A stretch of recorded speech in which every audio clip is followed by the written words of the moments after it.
नेहा बोरा के पिता ने खुद बोला देशद्रोही है। मैं तो नहीं बोल रहा हूँ, जितने भी सुलेमान हो, जितने भी टोपीलाल हो, जितने भी दीपके हो, जितने भी नेहा हो, ये सब देशद्रोही हैं। स्टूडेंट्स को रोकने के लिए सर नुकीली तारों का इस्तेमाल किया जा रहा है। 10 लाख रुपए दीजिए, ये नौकरी ले लीजिए। 20 लाख रुपए दीजिए, ये नौकरी ले लीजिए। नमस्कार, आप देश पक्ष देख रहे हैं, मैं हूं आपके साथ समीक्षा। झारखंड छात्र आंदोलन, इतने दिनों से छात्र आंदोलन पर बैठे पीसफुल प्रोटेस्ट कर रहे हैं कि जेपीएससी और जेएसएससी की परीक्षा में जो भी गड़बड़ियां हुई थी उन्हें ठीक करने के लिए और उन पर एक्शन के लिए छात्र अपनी मांग रख रहे थे। इतने दिनों से पीसफुल प्रोटेस्ट होने के बाद विधानसभा मार्च किया गया और इसी दौरान पुलिस ने छात्रों पर लाठीचार्ज किया, आंसू गैस के गोले दागे गए और साथ ही छात्रों को प्रोटेस्ट साइट से हटाने की कोशिश की गई। इसी बीच कई छात्रों को चोटें भी आई हैं और साथ ही अब छात्र और तेजी से आगे बढ़ रहे हैं, विधानसभा का घेराव करने की कोशिश कर रहे हैं। लेकिन ये सब कुछ पीसफुल प्रोटेस्ट ही हो रहा था, पीसफुल तरीके से ही चल रहा था। लेकिन अभी तक इतना हंगामा हो गया, फिर भी हेमंत सोरेन सरकार के कानों पर जू तक नहीं रेंग रही है। सवाल यही है कि आखिर हेमंत सोरेन सरकार चुप क्यों बैठी है। इसी पर बात करेंगे और झारखंड के इस पूरे प्रोटेस्ट को समझने की कोशिश करेंगे। हमारे साथ मौजूद है संजय राणा जी। सर, सबसे पहले तो मैं आपसे यही जानना चाहूंगी कि स्टूडेंट्स का ये जो प्रोटेस्ट था ये काफी पीसफुल तरीके से चल रहा था, लेकिन फिर भी पुलिस ने लाठीचार्ज की, आंसू गैस के गोले दागे गए, छात्रों को वहां से हटाने की कोशिश की जा रही है। यहां तक कि हमने कई ऐसे वीडियोस देखे जो वायरल हो रहे हैं, बैरिगेड्स पर नुकीली तारों का इस्तेमाल किया गया है ताकि बैरिगेड्स को हटाया ना जा सके। स्टूडेंट्स को रोकने के लिए सर नुकीली तारों का इस्तेमाल किया जा रहा है। समीक्षा, पहले तो धन्यवाद मुझे यहाँ बुलाने के लिए। और दूसरी बात, ना आपने ना मैंने या यहाँ पे स्टूडियो में कोई भी ऐसा व्यक्ति है जिसने इमरजेंसी का अनुभव किया होगा। ये जो कार्य आज झारखंड की सोरेन सरकार ने की है, यानी एक तरह सरकार जो तानाशाह है, वो इमरजेंसी का जीता जागता उदाहरण है। ये बताइए, पीसफुल प्रोटेस्ट चल रहा है, सबको इस देश में प्रोटेस्ट करने का अधिकार है, वो बिल्कुल अपना प्रोटेस्ट कर सकते हैं। लेकिन जिस तरह से लाठीचार्ज, जिस तरह से कटीले तारों का जो जाल बना हुआ है और जिस तरह से छात्रों को रोकने के लिए जो एक तरह से सरकार का तंत्र का दुरुपयोग हो रहा है, कहीं ना कहीं दुखद है। और ये चीज दर्शाता है कि इनकी कथनी और करनी में बड़ा अंतर है। राहुल गांधी, देखिए बोलना नहीं चाहिए, राहुल गांधी प्रधानमंत्री के आवास के सामने लौट रहे थे, अपनी सरकार के सामने क्यों नहीं लौट रहे हैं? अरे कैसे बदल जाते हो भाइयों, छात्र क्या बदल जाता आपके लिए? दिल्ली का छात्र अलग, झारखंड का अलग, बिहार का अलग, उत्तर प्रदेश का अलग, कर्नाटका का अलग। छात्र तो छात्र है और ये आज से नहीं चल रहा है। समीक्षा, आपने बहुत अच्छी बात कही, ये कई वर्षों से चल रहा है और ये एक तरह से वहां पे नौकरी को बेचने का धंधा चल रहा है। मतलब 2 लाख 10 लाख रुपए दीजिए, ये नौकरी ले लीजिए, 20 लाख रुपए दीजिए, ये नौकरी ले लीजिए। तो कहीं ना कहीं गोरख धंधा को छुपाने के लिए सोरेन सरकार ने अपने कान में तेल डाल के सो गई है। और हेमंत सोरेन जो अपने आप को बोलते हैं मसीहा, जनता जनार्दन की बात करते हैं, जो बात करते हैं किसकी, जो हमारे जनजाति के लोग हैं, उन्हीं के साथ अत्याचार और लाठीचार्ज है। ये जो आज का प्रकरण दिख रहा है, हम लोगों ने देखा है, वो मुझे अंग्रेजों की लाठियों की याद दिलाता है, अंग्रेजों द्वारा अत्याचार का याद दिलाता है। और इसी तरह का लाठीचार्ज लाला लाजपत राय पे भी हुआ था। ये छात्र नहीं है, ये हमारा भविष्य है। और ऐसे भविष्य पे लाठी चलाकर आप क्या साबित करना चाहते हो? सर, ये तो छात्रों की बात हो ही रही है यहाँ पे, लेकिन थोड़ी सी बात हम मीडिया कर्मियों की भी कर लेते हैं। वरिष्ठ पत्रकार अमन चोपड़ा झारखंड पहुंचे थे, वहां पे स्टूडेंट्स का ये जो प्रोटेस्ट है उसको कवर कर रहे थे। एक जर्नलिस्ट अपना काम कर रहा था सर, बिल्कुल, लेकिन अचानक से पुलिस उनके पास आई, उन्हें हिरासत में लेकर गई पूछताछ के नाम पर। सर, आखिर क्या पूछताछ करनी थी उन्हें अमन चोपड़ा जी से? वो तो सब अपना काम करने गए थे। देखिए, कहा जाता है कि जो मीडिया है वो हमारा चौथा स्तंभ है और चौथे स्तंभ को उसका गला कैसे घोटना है वो झारखंड में हमें देख लिया है। देखिए, हम सब आजादी के बाद वाले हैं और इमरजेंसी के बाद वाले हैं, और आप जेनजी हो सकती, मैं मिलेनियम हो सकता हूं, लेकिन ऐसा अत्याचार हमने कभी नहीं देखा। एक पत्रकार सुबह नाश्ते पे बैठा हुआ, 2 पुलिस वाले आते हैं और बोलते हैं आइए आपसे पूछताछ करनी है। और जब कार्यालय जाते हैं, जो वीडियो अमन जी ने डाली है, उस पर बोलते हैं कि आप कोई अपना काम नहीं कर पा रहे। भाई, सो रहे थे क्या? वो बेचारा, वो तो सिर्फ एक छात्र से मिलने गया था हॉस्पिटल में, प्रोटेस्ट हो रहा है उसकी विजुअल दिखा रहे हैं, उसकी रिकॉर्डिंग कर रहे हैं, और क्या कर रहे हैं बेचारे। पत्रकार का काम है जो चीज हो रही है उसको दिखाना, बताना। लेकिन जो ये बोलते हैं बिकाऊ मीडिया जो थी पहले वाली, जो यहाँ पे दिल्ली में तो रो रही थी, दिल्ली में मातम मना रही थी, आज के सब गायब है। आपको कोई देख रही है पालतू मीडिया? एक भी नहीं दिख रही होगी। आज अमन चोपड़ा को गिरफ्तार किया गया, एफआईआर उनके खिलाफ हो गया, एफआईआर की कॉपी इनके हाथ में थमा दी गई है। ऐसा ही होता है जब भी कांग्रेस या इनकी मिलीजुली सरकार होती या विपक्षियों की सरकार होती है तो दमनकारी नीति चलती रहती है, प्रेस की आजादी खत्म हो जाती है। छोटा सा उदाहरण देता है, यूपी की सरकार थी, किसी की हिम्मत नहीं थी कि वहां पे कोई भी समाचार इनके मर्जी के बगैर चला दे। अहमद पटेल के पास पहले समाचार जाता था, वो अप्रूव करते थे, हाँ ओके गो अहेड, तब जाके नाम समाचार पढ़ते थे लोग। हिम्मत नहीं थी। और ये लोग आज कह रहे हैं कि लोकतंत्र की हत्या हो रही है। हम तो कहते हैं लोकतंत्र की, अगर इसको हत्या बोलते हैं जो मोदी के जमाने में हो रहा है, तो वैसी हत्या होती रहे भाई। हम तो कहते हैं रोज हत्या होती है। अगर मोदी चाहते तो क्या माँ की गाली सुनते हैं? अगर ये मोदी चाहते माँ बहन की गाली सुनते हैं? मोदी चाहते तो क्या ऐसा हो सकता है यहाँ पे अल्लाह का नाम रहेगा? अगर मोदी चाहते तो क्या इस देश के तोड़ने वालों के नारे लगते? नहीं लगते। 4 डंडे पिछवाड़े मारे जाता, सब ठीक ठाक हो जाते हैं। लेकिन नहीं, यहाँ डेमोक्रेसी है, दे बिलीव इन डेमोक्रेसी, इसीलिए डंडे नहीं मारे गए थे। अगर डंडे मारे गए होते ना जिस तरह मारे जा रहे हैं, सब ठीक हो जाता। ये बिकाऊ मीडिया थी जो दिल्ली में कवर कर रही थी, सारे के सारे गायब हैं, एक भी आदमी नहीं दिख रहा, और अमन के खिलाफ एफआईआर है। दुखद है। मतलब आप एक तरह से कह सकते हो डेमोक्रेसी का गला दबा नहीं रहे हो, गला पे लात रख के उसको मारने की कोशिश कर रहे हो। गला दबाने में तब भी थोड़ा सा रहम होता है, मतलब लात रख के उसको मारना चाहते हो, डेमोक्रेसी को खत्म करना चाहते हो, प्रेस की फ्रीडम को खत्म करना चाहते हो, प्रेस के आजादी को खत्म करना चाहते हो, डेमोक्रेसी में बोलने के जो अधिकार है उसको खत्म करना चाहते हो, दिखाने का अधिकार उसको खत्म करना चाहते हो।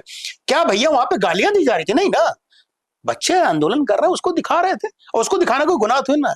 दुर्भाग्य है समीक्षा इस देश का कि ऐसे देश में हम रह रहे हैं जहां पे ऐसे शासक हैं और ऐसे विपक्षी नेता हैं। सर, जिस तरीके से जो पीसफुल प्रोटेस्ट चल रहा है, इस पे काफी लोग सामने आके बात भी कर रहे हैं, लेकिन वो लोग अब अचानक से गायब हो गए हैं, नजर ही नहीं आ रहे हैं, जो लगातार स्टूडेंट्स के मसीहा बन रहे थे कि हम तो विद्यार्थियों की आवाज बुलंद कर रहे हैं। अभिजीत दीपके हो गए, नेहा बोरा पहुंची तो थी वहां पर, लेकिन झारखंड के छात्रों ने ही उनको कह दिया कि हमें यहाँ पे कोई भी एंटी नेशनल स्लोगन्स नहीं चाहिए, हम नहीं चाहते कि हम किसी भी पार्टी के खिलाफ बोले या किसी पार्टी के समर्थन में बोले, तो हमें ये सब नहीं चाहिए। लेकिन फिर भी नेहा बोरा ने जाके अपना वही गंदी राजनीति करने की कोशिश की। तो इसको किस तरीके से देखा जाए? देखिए, नेहा बोरा हो चाहे अभिजीत दीपके, ये देश के हित से कभी नहीं थे। ये 40-40 साल के हो गए हैं, अभी तक ये पढ़ाई ही कर रहे हैं। सरकारी पैसे पे पलने वाले, सरकारी पैसे पे जीने वाले ये पैरासाइट्स हैं देश के लिए। ये बताइए 40 साल की उम्र में कौन सा पीएचडी कर रहे हो? और पीएचडी बताएं, अगर पूछो कि पीएचडी किस पे कर रहे होंगे, जो भी कर रहा है अफ्रीका के किसी जंगल में आदिवासी ऐसे कैसे रहे भाई? अफ्रीका में जाकर रहो ना भाई, यहाँ पीएचडी क्यों कर रहे हो 40 साल की उम्र में? 40,000 रुपए लेकर के 10 रुपए का हॉस्टल में हमारे देश के। तो जितने भी पैरासाइट्स हैं, पैरासाइट्स नहीं दिखेंगे क्योंकि ये इनके ऊपर छिड़काव किया जाता था, हिट का, वो लगता है छिड़काव हो गया है। दीपके तो यूएस भागने वाला था, उसके ऊपर नकेल कस दी गई है। और आयशा जो जिसकी आप नेहा बोरा की बात करें, वो कम्युनिस्ट है। जहां पे भी लाल झंडा रहेगा, समीक्षा याद रख लेना, वहां पे उद्योग धंधे, वहां पे डेवलपमेंट, वहां पे आपका एक प्रजातांत्रिक माहौल नहीं हो सकता। ये चाइनीज है। चाइना में क्या है? एक डेमोक्रेसी है? नहीं है ना। तुमको ऐसे ही काम करना, तुमको ऐसे ही रहना, डिसाइड है, ऐसे 1 2 3 करके डिसाइड है, और 1 2 3 के लोग फॉलो करते हैं। वही आयशा वाली है, वही नेहा बोरा है। और नेहा बोरा के पिता ने खुद बोला देशद्रोही है, मैं तो नहीं बोल रहा हूं। जिसके पिता ही बोलते हैं मेरी बेटी देशद्रोही, सोचिए उससे ज्यादा क्या हो सकता है। उसके बाद भी इस देश में वो रह रही है, प्रोटेस्ट कर रही है, हमें गालियां दे रही है, और हम उसको बर्दाश्त कर रहे हैं। तो दुनिया में ऐसा कोई देश नहीं होगा ऐसे निर्लज लोगों को अपने पास रखेगा। फिर भी हम रख रहे हैं, और सब के सब गायब है क्योंकि वो भारतीय जनता पार्टी का मिनिस्ट्री नहीं है, वहां पे गवर्नमेंट नहीं है, वहां पे कांग्रेस और जेएमएम के सरकार है। झारखंड के नाम पे तो अभिजीत दीपके की तबीयत ही खराब हो गई। महाराष्ट्र जा सकते हैं, झारखंड नहीं जा सकते हैं। चक्कर क्या है ना समीक्षा, पेचिस से एक बीमारी होती है, एक डायरिया एक बीमारी होती है। तो ये पेचिस डायरिया और अति डायरिया जो हो जाता है, डायरिया का हायर वर्जन, वो इनको हो गया। और काफी 1-2 दिन में ठीक नहीं होंगे। जब प्रोटेस्ट खत्म हो जाएगा तब डायरिया इनकी ठीक होगी। ये बता तो रहा हूँ, ये स्टूडेंट के लिए कभी ना थे, न है, न कभी होंगे। वो व्यक्ति तो आम आदमी पार्टी के सोशल मीडिया का इंचार्ज था, वो कैसे स्टूडेंट हो सकता है? उसने एक चीज का मुद्दा बनाया, सारे आम आदमी वाले, कांग्रेस वाले, जो जितने जितने भी एक बोलते हैं ना कि एक अमर बेल नाम का पेड़ होता है जिसके पास अपना कुछ करने के लिए जड़ नहीं होती है, वो किसी भी पेड़ पे जाके गिर जाता है और उसका खाना खा के अपना जीवन यापन करता है, उस पेड़ को नष्ट कर देता है। तो ये पैरासाइट्स हैं, जो जितने भी हम कहते हैं जो दल हैं, जो दूसरों के कंधे पे रख के अपना जीवन यापन करना चाहते हैं, या हमारे अपना अब इस देश की खाएंगे, इस देश का पिएंगे, इस देश के लिए सब कुछ लेंगे और गाली इसी देश को देंगे। ये जुनेद भी एक व्यक्ति था, जुनेद हाँ, दिख रहा है। आप बताइए कि आप भी एक जॉब करती हैं और हम भी कुछ धंधा पानी कर लेते हैं, हमारी और आपकी हैसियत नहीं है कि मैं किसी आदमी को, एक आदमी को 5 दिन खिला सके, हमारी तो नहीं है। वो 7,000 आदमी को रोज खिला रहा था और एक छोटी सी दुकान चला रहा था। तो भैया कहाँ से चला रहे थे? ये सब जुनेद हो, अफीम अफरीदी हो, जितने भी सुलेमान हो, जितने भी टोपीलाल हो, जितने भी दीपके हो, जितने भी निहा हो, ये सब देशद्रोही हैं। और देशद्रोही की समस्या इस देश में है और इस डेमोक्रेसी की वजह से देशद्रोही इस देश में रह पा रहे हैं, अदरवाइज ये बाहर चले गए होते और किसी और देश में नहीं रह सकते हैं। और एक चीज आपने पूछना भूल गया समीक्षा जी, कई सारे जो लड़के थे लड़की बन के घूम रहे थे ना, वो भी नहीं दिख रहा है। जी, बड़ा बढ़िया लग रहा था, हम तो एंटरटेनमेंट का बड़ा बढ़िया साधन चल रहा था। दिल्ली में सरकार ने पता नहीं क्यों बंद कर दिया, मुझे बड़ा खराब लगा। बहुत बढ़िया रील बन रही थी, हम लोग रोज उसमें रील देख के हंसते थे, एक से एक। मतलब ना तुम ही में हो ना शी में हो, पता ना तुम किस में हो, और तुम चले हो देश के राजनीति को बदलने, मतलब शिक्षा मंत्री को बदलने। मतलब दुर्भाग्यपूर्ण है, पहले शिक्षित हो जाते। ये सब पैरासाइट से, अभी पैरासाइट में अभी सब गायब है, पैरासाइट आपको नहीं दिखेंगे वहां पे। सर ये सिलेक्टिव आउटरीच क्यों नजर आ रहा है? 17-18 दिन हो गए हैं झारखंड में प्रोटेस्ट करते हुए, पीसफुल प्रोटेस्ट ही चल रहा है, लाठीचार्ज वगैरह भी आज हो गया, सब कुछ हो गया, लेकिन सेलेक्टिव आउटरीच दिख रहा है। क्योंकि यही हेमंत सोरेन थे जो कुछ दिन पहले मंच पे चढ़ के माइक पे कह रहे थे कि देखिए आज हमारे देश में विद्यार्थियों के साथ कितना गलत हो रहा है, लेकिन अपने ही राज्य में जब आंदोलन हो रहा है, ना एक प्रेस कॉन्फ्रेंस, ना एक स्टेटमेंट, बिल्कुल चुप होकर बैठ गए हैं। देखो हेमंत सोरेन साहब को तो फुर्सत नहीं भी, 100 करोड़ का अपना शीश महल बनवा रहे हैं, आपको पता? 100 करोड़ के शीश महल में हेलीकॉप्टर में घूमेंगे। ये है जनजाति से आए हुए मुख्यमंत्री, कहने के लिए आदिवासी मुख्यमंत्री हैं, कहने के लिए आदिवासी जगह से आते हैं। 100 करोड़ के घर में रहेंगे बाबू। वहां की जनता, बच्चों के लिए नौकरी नहीं है, वहां की जनता भूखे मर रही है, हमारे जनजाति के लोग भूखे मर रहे हैं, और इस 100 करोड़ के घर में रहने वाले हैं। दूसरी बात, इनको तो छोड़िए, एक लाल टोपी वाले वो भी नहीं दिख रहे हैं आपको, एक दिल्ली के खुजली वाले वो भी आपको नहीं दिख रहे होंगे, एक और व्यक्ति हैं जो विदेश जाते रहते हैं, अक्सर थाईलैंड ज्यादा जाते हैं, कभी कभी इंडोनेशिया चले जाते हैं, कभी कंबोडिया भी जाते हैं आजकल, तो बहुत सारी चीजें करते हैं, तो जाते रहते हैं, वो भी नहीं दिख रहे होंगे आपको, जो हमेशा लौटते रहते हैं और बड़ी बड़ी बातें करते हैं। अगर उनको स्पीच देने के लिए बोला जाएगा तो किसी टॉपिक में नहीं बात करेंगे, वो switch on off on off on off करते रहते हैं। और सबसे बड़ी बात है वो वाली लड़की भी नहीं दिख रही होंगी जो फिलिस्तीन का बैग ले घूम रही थी ना, वो भी नहीं दिख रही होंगी। तो ये सब लोग हैं ना, ये सब नहीं दिखेंगे, ये सब अभी सो रहे, रिलैक्स, सबको पेचिस डायरिया पकड़ा हुआ अपने अपने घर में मस्त पड़े हुए हैं। इनको छात्रों से मतलब नहीं है, ना इनको देश से मतलब है, ना छात्रों से मतलब है, ना कि यहाँ समस्याओं से मतलब, इनको अपनी सत्ता से मतलब है, बस। ये सब सो रहे हैं, रिलैक्स। मतलब झारखंड में अगर छात्र आंदोलन करे तो कान में तेल डाल के बैठ जाएंगे, और अगर बीजेपी शासित राज्य में करेंगे तो फिर ये सारे अपने राजनीति चमकाने के लिए आ जाएंगे। आप सिंपल सोचो, राहुल गांधी भाई कर्नाटक क्यों नहीं जाता? हम तो बड़ा परेशान उन्हीं के वहां पे पेपर लीक, वहां पे बस कोई नहीं, थैंक यू वेरी मच है, चलो भूल जाते हैं उसको। आम आदमी पार्टी के 4 पेपर लीक अभी हुए हैं। आम आदमी पार्टी उजलीवाल, क्या नाम उनका, भूल जाते हैं, कुछ वाल है, वाल पुट्टी जो भी है वो नहीं दिखेंगे वहां पे, ठीक है। तो समस्या है इन लोग के साथ भाई। ये सब कान में, एक होता तेल डाल लेने से क्या कान में जितनी भी गंदगी होती साफ हो जाती, कान में लगता है वो डाल लेते मोम, बाहर सुनाई नहीं देगा, फिर मोम निकालते हैं धीरे से, फिर सुनते हैं, फिर सेलेक्टिव हो जाते हैं, फिर बंद कर लेते हैं। तो वो वाले हैं, इन लोगों को नहीं सुनाई देगा। ये बता दो ना, देश के लिए ये नेता एक दीमक के समान है। लेकिन ये जो स्टूडेंट्स हैं सर, ये किसी का इस्तीफा नहीं मांग रहे हैं ना, गाली गलौज कर रहे हैं, ये सिर्फ अपनी मांगे सामने रखना चाहते हैं कि एक्शन हो। तो एक्शन से भी क्यों बचना चाह रही है सरकार? आप ये बताओ, आप बोल रहे हो कि इस्तीफा तो सब तब भी इजी है, अब कमाई का जरिया बंद कर दे अपना कोई। बताइए 50 लाख में सीट बिक रहे हैं, या मेरे एजेंट मार्केट में घूम रहे हैं, मान लो 5,000 सीट है, 50 लाख के हिसाब से जोड़ लीजिए तो करोड़ों, 5,000 करोड़ का काम है, आप बोल रहे बंद कर दो। कैसे बंद कर देंगे बेचारे? वो खाएंगे कहाँ से बेचारे? 100 करोड़ घर में कैसे रहेंगे? हेलीकॉप्टर कैसे घूमेंगे? कमाई है, कमाई के लिए कुछ नहीं बंद हो सकता है। ये धंधा इनका। छात्र जाए भाड़ में, प्रजा जाए भाड़ में, जनता जाए भाड़ में, अपना काम बनता, बाकी डैश डैश हो। समझ गए ना आप लोग? वो है ये। इनको कोई मतलब नहीं छात्रों से। कमाई का धंधा है भाई। 5 करोड़ 5 लाख से लेकर के 50 लाख में सीट बिक रही है। जी सर, एक आखिरी आपसे मैं ये सवाल लेना चाहूंगी कि अब आगे आखिर क्या हो सकता है? ये आंदोलन कितना बड़ा रूप ले सकता है? देखिए, हम तो ये चाहते हैं कि देश का हर जो छात्र है, कहीं का भी हो, अगर उस कहीं भी अत्याचार होता, अन्याय होता, उसके खिलाफ आवाज उठाए, नंबर 1। नंबर 2, केंद्र सरकार को कुछ नियम बनाने चाहिए, कानून बनाने चाहिए।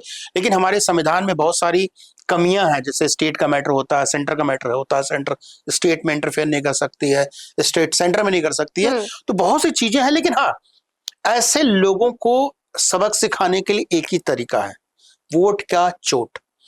वोट के द्वारा आप जाति से ऊपर उठ जाइए। आप अपनी पेट्रोल, राशन, महंगाई, सब फालतू की बातों से ऊपर उठ करके उसको वोट दीजिए जो पार्टी आपके साथ, आपके विकास में खड़ी होती हो। अदरवाइज क्या होगा? ये सब लोभी आपको बहुत अच्छे अच्छे लुभावने ऑफर देंगे, सत्ता में आएंगे, और प्लीज समझिए, सत्ता आने के बाद ही आपकी चीजों को बेच देंगे। आपके स्टेट को ही बेच देंगे और आपको ही बेच देंगे। तो आप सबको, हम सबको, चाहे वो स्टूडेंट हो, जो कल का भविष्य है, समझना पड़ेगा कि भैया इनके साथ जाने में खतरा है, और खतरे को जितनी जल्दी भाप लिया है उतना अच्छा है। दुखद है, लेकिन बहुत ज्यादा हम लोग कुछ कर नहीं सकते। हम सब मिलकर इनका सहयोग कर सकते हैं, आंदोलन में अपनी भागीदारिता दिखा सकते हैं और अपना मोरल और फिजिकल सपोर्ट दे सकते हैं। इससे ज्यादा हम लोग कर नहीं सकते, और स्टूडेंट को अपनी बातों को, आंदोलन को जारी रखना चाहिए। जी सर, इन तमाम जानकारियों के लिए बहुत बहुत धन्यवाद सर। तो झारखंड का ये प्रोटेस्ट जो पीसफुल तरीके से अब तक चल रहा था, लेकिन अब राज्य में जो बवाल देखने को मिल रहा है वो किसी से छुपा नहीं है, और पूरे देश की नजर इस वक्त झारखंड और झारखंड के छात्रों पर टिकी हुई है कि आगे और क्या कुछ होगा और क्या कुछ सामने आता है। क्या हेमंत सोरेन सरकार सामने आकर कोई स्टेटमेंट देती है, कोई प्रेस कॉन्फ्रेंस करती है, या छात्रों की मांगों को मान लेती है? ये देखने वाली बात रहेगी। तो फिलहाल इस चर्चा में इतना ही। देखते रहिए देश पक्ष।